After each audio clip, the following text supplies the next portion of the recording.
Pianist Elaine Fukunaga completed her soloist diploma with distinction in May of 2010 at the Zürcher Hochschule der Künste in Switzerland. Just before moving to Zurich, she spent a year in Madrid as a graduate research fellow of the Fulbright program.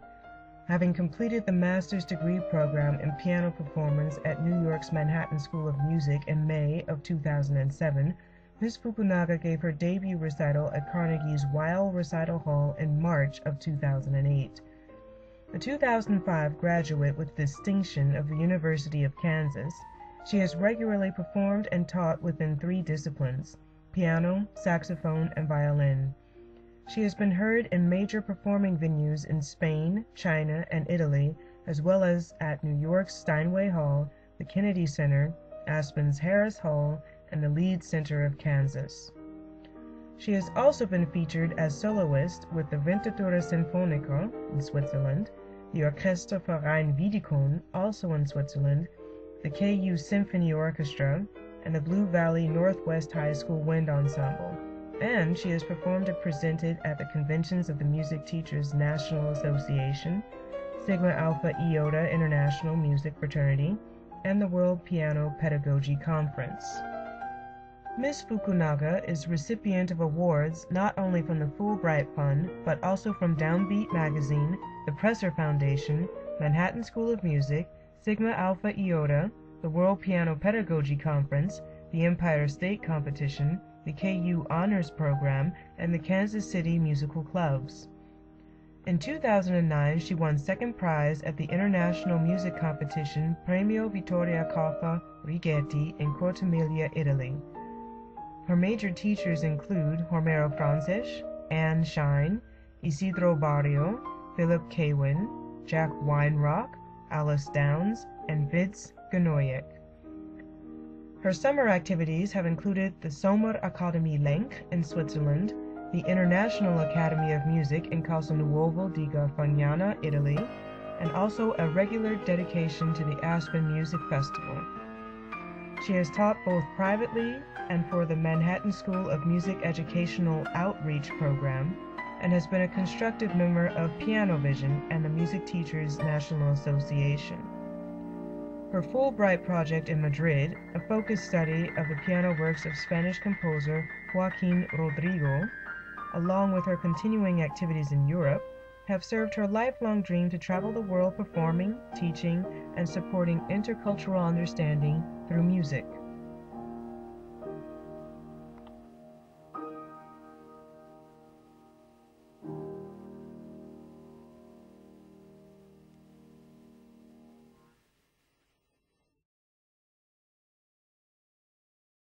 Elaine, let's get started. Okay. Who is or who are your heroes, musically speaking, and why? My heroes have been my teachers and a few other important people in my life, for sure. I would have to say my very first piano teacher, with whom I studied for 6 years, from age 5 to 11. She's the late Kathy Rice from Grand Rapids, Michigan.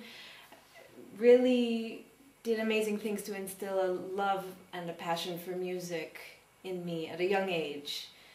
That on top of the discipline of how to work and what elements of music to bring out, you know, what I could grab hold of as a child, how I could get excited. That was priceless to me. Also my family, I come from a musical family, so certainly my heroes were my parents, who took me to concerts and also practiced at home with me listening. It just created a real context for it. Okay. Now, out of all of these people, or perhaps even somebody different, somebody famous, a famous pianist, who was the most influential for you and your music? Well, all of my many teachers have been very influential for me. But if I have to pick one, I'll say Anne Shine.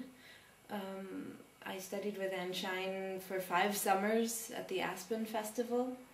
And the reason I kept going back to her time and time again was because I really was getting a powerful experience each summer under her guidance. It was a special thing for me to be able to step out of my normal everyday life where I was living at the time and head back to Aspen for some real deep music making. She has a sense of musicality and expression. I can't think of anybody who goes further. Okay. Okay. And these are personal experiences, and those are of course, probably the most important influences in a developing artist's life. But if you think about the people that you haven't met, the people you only know, from afar through recordings and perhaps seeing them on stage, the famous big names, which one of those people have influenced you a lot? Well, I can say as a kid, I fell in love with Chopin immediately, and the recordings that I got familiar with right away were Arthur Rubinstein's recordings, the Chopin collection, and I was just listening obsessively in elementary school to all of Chopin's works recorded by Rubinstein. But I always listened also to, for example, Brendel playing Beethoven, and other greats that I always enjoyed hearing were Arau and Horowitz. So it's just impossible to name off all of the countless influences, but those were some greats for me. Okay, very good, very good. Now, as we all know, being a professional musician, that takes a lot of work and dedication and practice. So everybody's a little bit different. What does a typical day or typical week, even though there is no such thing as typical in a musician's life, but what does an average day or week look like in your musical life? Mm-hmm. Well, you said it, there is no typical. It really depends on what's going on in my performing schedule, for example. At any given moment, there could be a week of performances in a foreign country, for example, on tour, where that's completely atypical, but fun, exactly. But that would entail, waking up in the morning, going to the rehearsal space, for a morning of practicing, and then maybe rehearsing with an orchestra if there's an orchestra later in the day, and then concerts at night, and of course, some good social time afterwards. But gotta, keep the balance. All work and no play makes a very bad musician, or whatever the saying is. I'm a firm believer in having a good time with what we do, right? Yes, as every musician is. Yes. Well, I hope so. Yeah. I hope so. Nonetheless, a week at home might entail, I have a regular teaching schedule, so that I try to keep consistent.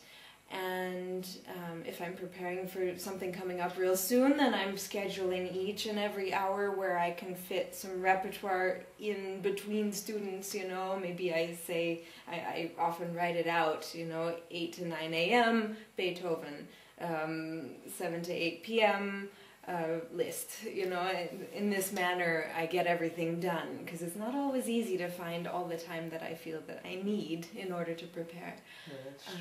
Other times I can be relaxed enough to be working here and there on long-term repertoire goals.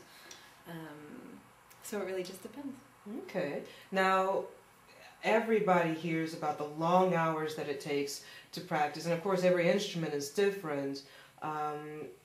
As a flute player, we can practice pretty much all day. We're not going to wear out our chops.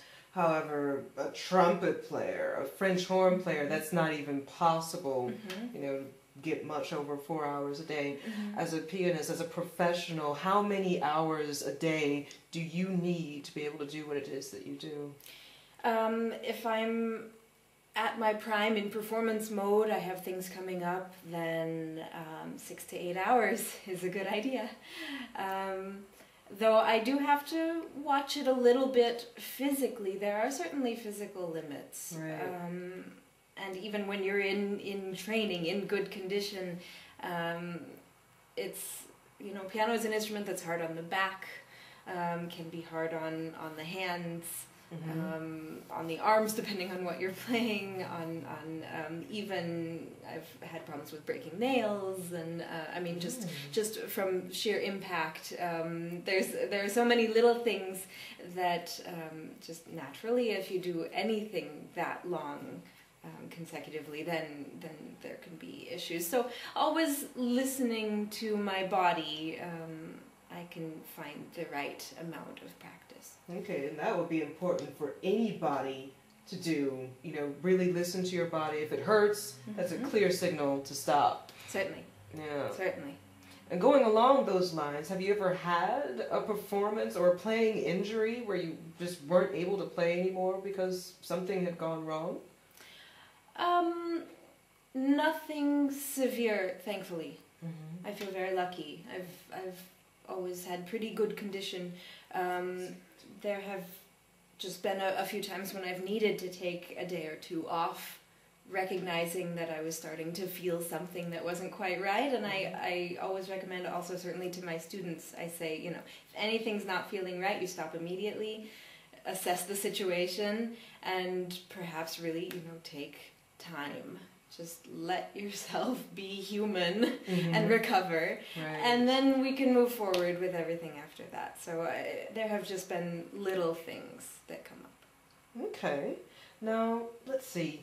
You probably have a concert coming up. So what goes through your mind? What is your mental process before you're on stage, while you're on stage doing your work, and after the concert's over? Well, if I've done my work well, if I've practiced well and prepared well for the concert, then I feel stable already with the music. This is after a certain number of hours of repetition and just feeling like, you know, this is the goal. I must find my flow, my groove with this music, and really be living and breathing the music before I arrive at the concert hall. In that situation, which is always the goal, then backstage before the performance, I would just simply be saying to myself, okay, we're ready, we're going to do this. There's a certain inner monologue going that's just very cool and collected, and okay, is it time to go onto stage now? Okay, fine, here we go. Then during the performance, there's a level of concentration that one reaches, where it's not on the same level of conscious personal thought. It's not ideally about how I'm feeling in the moment, but rather how does this part of the music go, and it comes automatically, but still very very present, simply going in a certain flow. If I need to correct that flow and bring myself back into the moment, then I might use a word like focus, very, very briefly, just to remind myself, okay, we're on stage here, it's time to be performing. And then after the performance, it's still a level of rational, cool, where, you know, maybe I'm thinking, okay, how many bows do I take before I give an encore, or whose hand do I need to shake now? Oh, there are flowers coming, how nice. Smile. You know, it's all planned out, but also very automatic and very, very pleasant. And certainly I need a period of winding down before I celebrate, for example. Okay, now it sounds as though this flow state that you get into when you're on stage, for a lot of people, that is a hard goal to meet, usually because of nervousness. So, do you get nervous when you perform, and if you do get nervous, what do you do about it? I get nervous. I'll say that in the sense that I never go to a performance and feel like I'm at home playing by myself. There's always something a little bit different, and something a little bit exciting, of course, and sometimes something to be a little bit on guard about. I want it all to go well. but my goal over the years has been to perform frequently enough that it becomes just old hat, and also to work on my level of preparation, just expecting so much of myself in my level of preparedness when I arrive at a concert that that I know that it's going to go, it's going to happen, it's going to be fine, right? Because I'm carrying the music with me anyway. So my nerves have gotten much better over the years. It's a matter of channeling energy. I would definitely have to agree. A couple of weeks ago I performed and I had a really good time at it.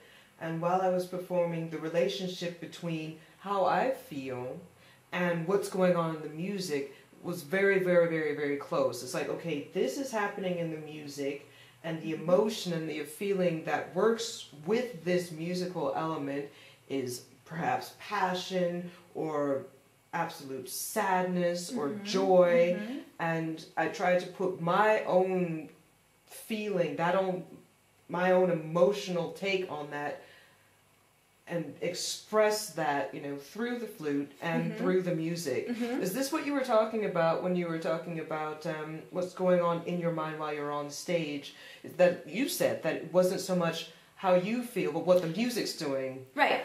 Right. That's the level of being connected to the music. As you said, it's a closeness where you're tied in with it. What you're doing is the music. You are the music, in a sense. Yeah. You're transmitting it. You are still in there. I don't believe that there's no performer in it, and it's just, coming straight down from the composer in the heavens, channeling through. Beethoven. Right. That's a little bit of a scary thought, and also not natural. Just not natural. We That's live a in seance. That's not a performance. Right. And then what am I? What's the value of actually having a living, breathing performer here playing live? So but yes, certainly I think we're talking on the same level. It's a really difficult feeling to describe, but I think it's one that many performers are experiencing. Oh, well, I would certainly hope so. I mean, this certainly was not where I started off when I, was starting my own performance career. In the beginning, it was just all technique. Okay, make sure I've got this right. This needs to be like that. This needs to be like that.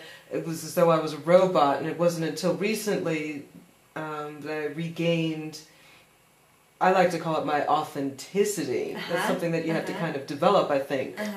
Well, in a way, this is a thing that we have to fight to keep while going through school in particular. I think in a music school setting, it's very difficult not to fall into the mindset of, okay, what can I achieve technically? Must play this piece, by this date, and you sort of you're so driven by sort of cold hard goals, right, that you lose yourself and your way of interacting with the music, which is unlike anybody else's way of interacting with music. Definitely, I would definitely agree.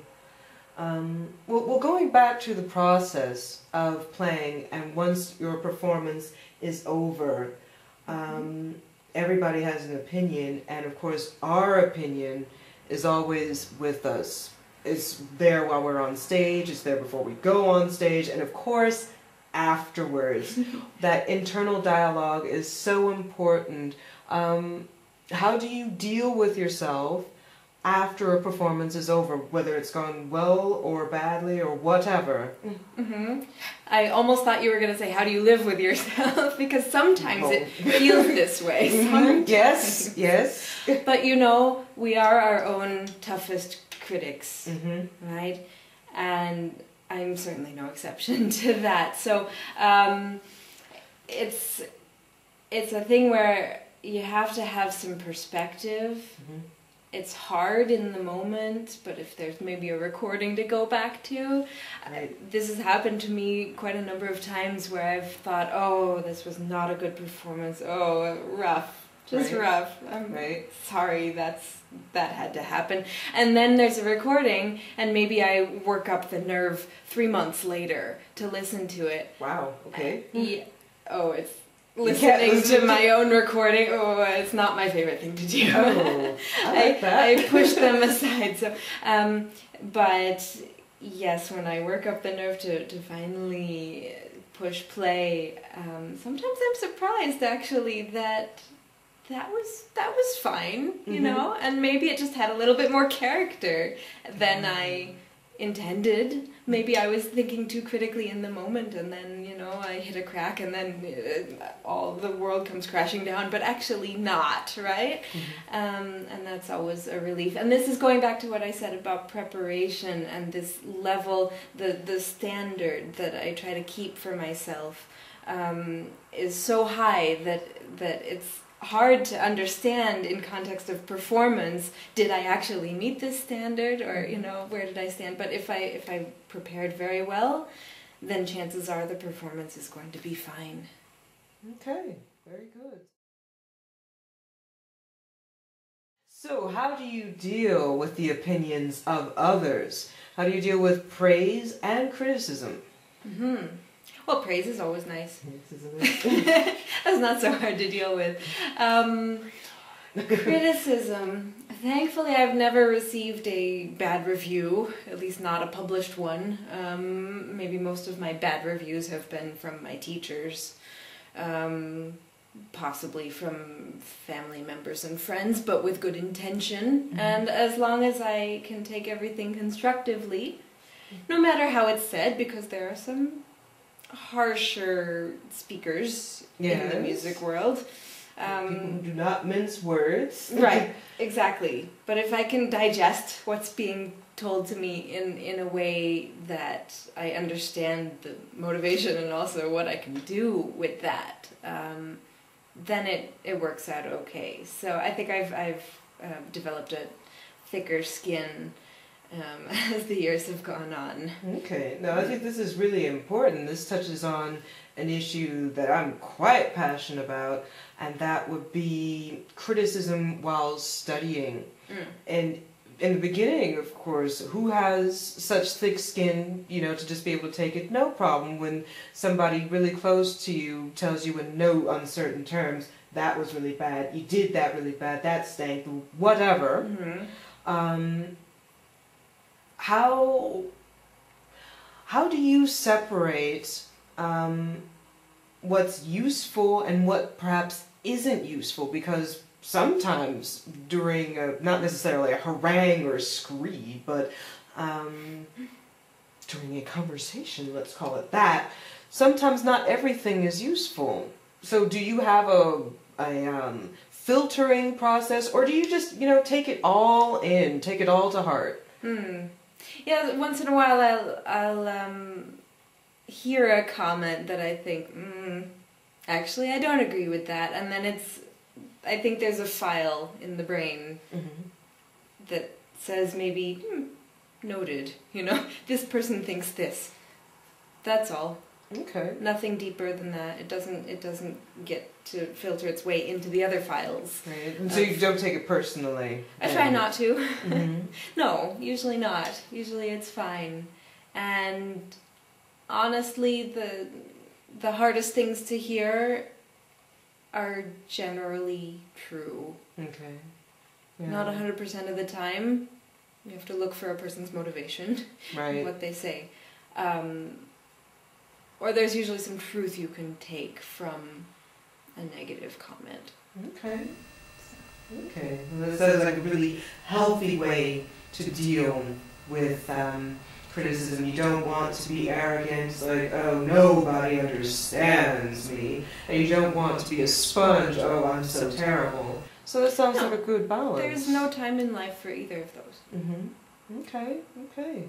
So let's see. We have all had those moments. Uh-oh. Yes, exactly. For me, the moment, the worst moment ever. It's my final recital. I know all of my pieces. I know them so well. I could have written them out for you longhand. I knew my part inside out, upside down, backwards. I get on stage, I do my first memorized piece, no problem. I do the second one, blackout. It's gone. And this is the memorized piece, so there's no music anywhere, and I lost. And that was my worst moment ever. I managed to, I think on the third try, get through it, but still, that was, oh, I was upset about that for a very long time. But what was your worst moment? Honestly, I'm a bit surprised you still remember that, because I'm sure that I've had moments that I've blocked out. Oh. No, really, because we get so wrapped up in, you know, our self-worth can sometimes feel like it's on the line, you know, and sometimes it's easier to forget, or better to forget. So I think, especially in my earlier years, I'm sure I had some very bad performances that I just haven't allowed myself to remember. Let's see.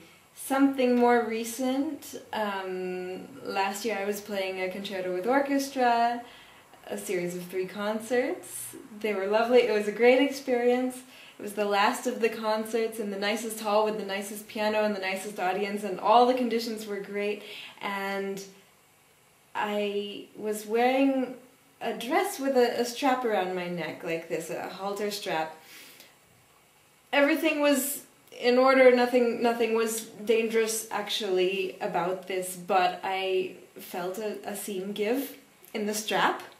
And I could tell, I mean, nothing was visible.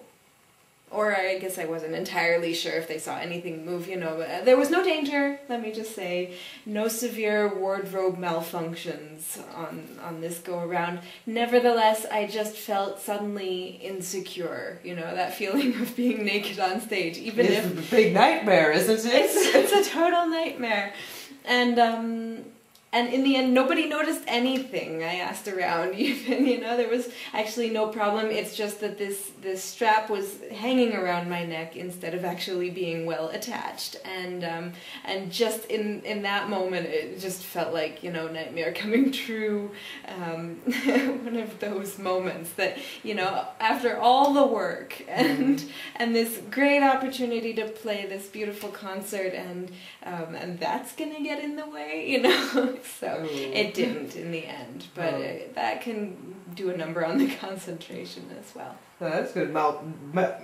Wardrobe malfunction. That of course, if it had, you know, gone all the way, that of course would be a complete and total disaster. Well, that's an anecdote not to be beaten. Other anecdotes. Of course, it's one of those things. Oh, you'll look back and laugh later, or not. Maybe depends on whether or not it was on camera, right? Right. But what about musically or technically speaking? Have you also ever experienced a blackout, or just something technically going totally awry? Certainly in my worst nightmares I have. This is the stuff of nightmares, honestly. So no nightmares have come true? No. Of course, in the nightmares it's usually exaggerated, where you get on stage and it turns out you didn't actually learn the piece that you were supposed to play, and you don't actually know how it goes, you know, that kind of thing. Yes, I would have to say I've had memory slips in my career, in my lifetime. I don't know who hasn't. That's a good point. Okay. Especially, you know, in the formative years. I mean, it's a thing you have to learn, how to play from memory and how to keep your concentration, how to keep everything, you know, running along smoothly. And going back to that inner critic, to how to keep that person from tearing you apart once you get off stage. Oh yeah, it's all control. It's a lot of attitude and just training. Yeah, but thankfully, no, I don't have any anecdotes of severe musical disasters. No, that's good. That's good. Well, let's hope that it remains so. Well, if you talk about the bad, you should also talk about the good. What has been your best experience on stage and performing? There have been such powerful ones, such amazing ones. For example, I have little flashbacks of good moments on stage and that feeling of euphoria, you know, the performance high. Yeah. That's always nice, isn't it? Yeah. I got to give my debut recital at Carnegie Hall 3 years ago, and the recital went beautifully. I was playing, I think at that point, the best I'd ever played, and I felt great about that, and I was really in the music, really feeling, you know, even almost borderline too much emotionally invested in what the music had to say, but anyway, it felt bordering on awfully sentimentality. powerful. Yes, exactly. And I was living in Spain at the time, and so I had programmed the second half of my recital to be all Spanish, and it was just fun. It was like, you know, where I could really open up and really relax and enjoy and you know, on some level show off what I had been doing overseas. And then I did an encore, and it was La Danza del Fuego, the ritual fire dance of De Falla, an awesome transcription, just fun, you know, with glissandi and with tremolo stuff, and, you know, yeah, I mean, really, really danced like a really just up, and that was my encore, and then, you know... went out with a bang. A real bang, you know, one of these, you know. Oh, nice. And then the crowd just explodes. Of course, it was full of my friends and family, but nevertheless, it was an exciting moment, you know, just so charged. And so, okay, that's a special moment in a special setting. Okay. One memory I have, but there have been many. Excellent, excellent. So you can, you know, just look forward to collecting more and more of those. Exactly. That's very good. Exactly. Very good indeed.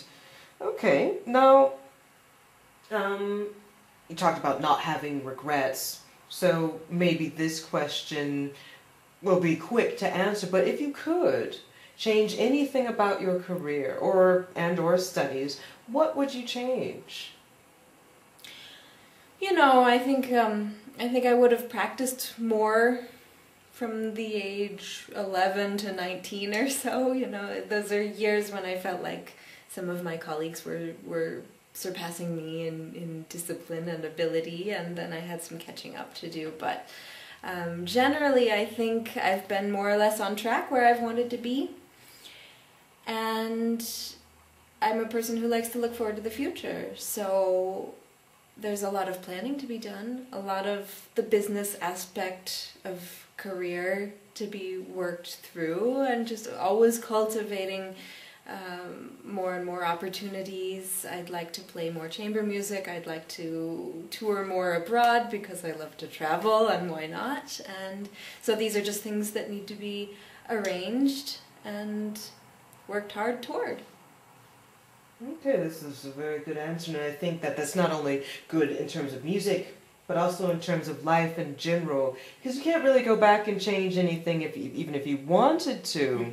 You know, that part's done, but to just keep your eye on the future and what you can do now so that you'll be able to create what you want later on. That seems like a really positive way to focus on any career or on any aspect of life. I think it's necessary. You know, that's what life is about, working toward goals. Okay, well, let's see, as the last question then, what would you advise, you know, the up-and-coming musicians of tomorrow, or maybe just, you know, the creative people of tomorrow, artists, graphic designers, dancers, what advice would you have for somebody trying to develop a career in the arts in these times today? You know, I'll speak specifically for music because it's what I know best, but I would say there are two parallel tracks along the way toward becoming a professional musician. And as a teacher, I like to also share this with my students, instill these sort of values of the profession, because you can't get there without having one foot on each track. And those are discipline and passion. That is to say, even if you're really excited about music and you really love it, you're going to have to work, you're going to have to know what's involved, be willing to dedicate the hours and the even all psychological aspects of it, and just, you know, make sacrifices to get there with the discipline. And on the other end, it's also that you can work as hard as you want technically and stress out about performance goals and meeting deadlines and creating the right contacts and all of these things. But if you do that without passion, without remembering why you're doing it, then you're not getting there that way either. So, discipline, passion. That's it. Excellent, excellent, very good. I would definitely agree. I mean, if I look back on my own experience, in the beginning it was all passion, no discipline, and then later on it was all discipline, and I forgot literally why I was doing music. So it's just one crisis after another, and now it's great being able to synergize the two. So I would say that's very good and practical advice. I think we all go through phases, actually, of being more focused on one or the other. Clearly, sometimes there is some performance stress where you just try to drive yourself as hard as possible with the discipline, but it can't go on like that for very long. Right. In a healthy manner. So keep sight of both. Excellent, very good. So then, Elaine, thank you so much for sharing with us all today. Well, thank you. And if you would like to see some more information about Elaine, you can check out her website at www.elainefukunaga.com. Okay, so thank you again. Thank you, Kerry.